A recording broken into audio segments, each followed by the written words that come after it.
नमस्कार दोस्तों, आज हम एक अनोखी यात्रा पर निकलने वाले हैं। विज्ञान और वेदांत की अद्भुत टकराहट या कहें तो मिलन। टाइम ट्रैवल, मल्टीवर्स और आर्टिफिशियल इंटेलिजेंस, ये आधुनिक विज्ञान की खोजें क्या वास्तव में नई हैं? या फिर ये वही ज्ञान है जिसे हमारे ऋषि मुनियों ने हजारों साल पहले ध्यान और समाधि के माध्यम से अनुभव कर लिया था? चलिए इस गूढ़ विषय में उतरते हैं और जानते हैं कि क्या वाकई विज्ञान अब वेदांत की बराबरी कर पा रहा है। दोस्तों, विज्ञान की दुनिया में टाइम ट्रैवल एक रहस्यमयी विषय है। आइंस्टाइन की थ्योरी ऑफ रिलेटिविटी कहती है कि जैसे जैसे कोई वस्तु प्रकाश की गति से चलती है, उसका समय धीमा हो जाता है। अब देखिए, महाभारत में रैवती की कथा ब्रह्मलोक से लौटते समय हजारों साल बीत चुके थे। ये ठीक वही बात है जिसे विज्ञान आज टाइम डिलेशन कहता है। योग वशिष्ठ में साफ कहा गया है, काल भ्रम है, समय न चलता है न रुकता है, चलती है तो बस चेतना। यानी जहां विज्ञान समय को एक आयाम मानता है, वेदांत उसे मानसिक स्थिति और चेतन अवस्था कहता है। टाइम ट्रैवल वेदांत में कोई कल्पना नहीं, बल्कि साधना से प्राप्त अनुभव है। क्या हम अकेले हैं इस ब्रह्मांड में? विज्ञान कहता है शायद नहीं।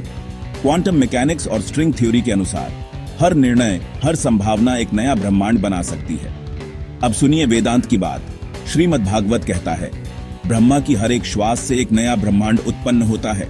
योग वशिष्ठ में भी कहा गया है, चेतना के हर स्तर पर एक नया लोक, एक नई दुनिया होती है।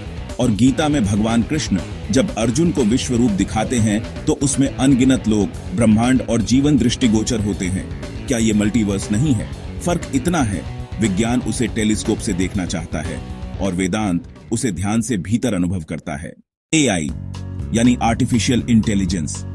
आज मशीनें सोच रही हैं, सीख रही हैं, बात कर रही हैं, पर क्या वे सच में चेतन हो सकती हैं? वेदांत कहता है, चेतना वो नहीं जो सोचती है, चेतना वो है जो देखने वाला है, साक्षी है। आत्मा ना बनाई जा सकती है, ना मिटाई।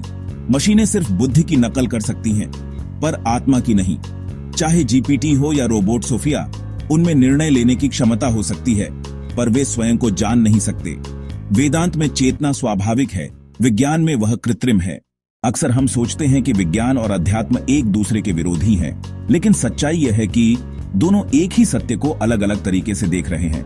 विज्ञान देखता है बाहर की दुनिया, वेदांत देखता है भीतर की चेतना। क्वांटम फिजिक्स कहता है सब कुछ एक ही फील्ड से जुड़ा है, और अद्वैत वेदांत कहता है अहम ब्रह्मास्मि, मैं ही ब्रह्म हूं, तत्वमसि, तू वही है। दोनों ही कहते हैं सब कुछ एक ही चेतना का विस्तार है। टाइम ट्रैवल विज्ञान स्पेसशिप से करना चाहता है, वेदांत ध्यान से करता है।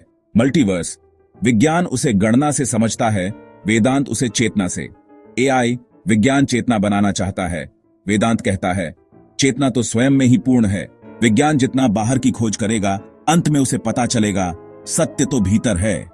दोस्तों, आज विज्ञान जिन रहस्यों को हल कर रहा है, हमारे शास्त्रों में वे रहस्य पहले से लिखे हुए हैं। अंतर बस इतना है, विज्ञान सिद्ध करता है, वेदांत अनुभव कराता है। जब दोनों साथ मिलते हैं, तब मानवता को पूर्ण ज्ञान की प्राप्ति होती है। तो क्या आपको लगता है कि विज्ञान कभी वेदांत की गहराई तक पहुंच पाएगा? कमेंट में जरूर बताइए। वीडियो पसंद आया हो तो लाइक करें, शेयर करें और चैनल को सब्सक्राइब करें। और हां, अगली बार हम बात करेंगे क्वांटम फिजिक्स और योग के बीच के रहस्यमयी संबंधों की। जय विज्ञान, जय वेदांत, जय भारत। धन्यवाद।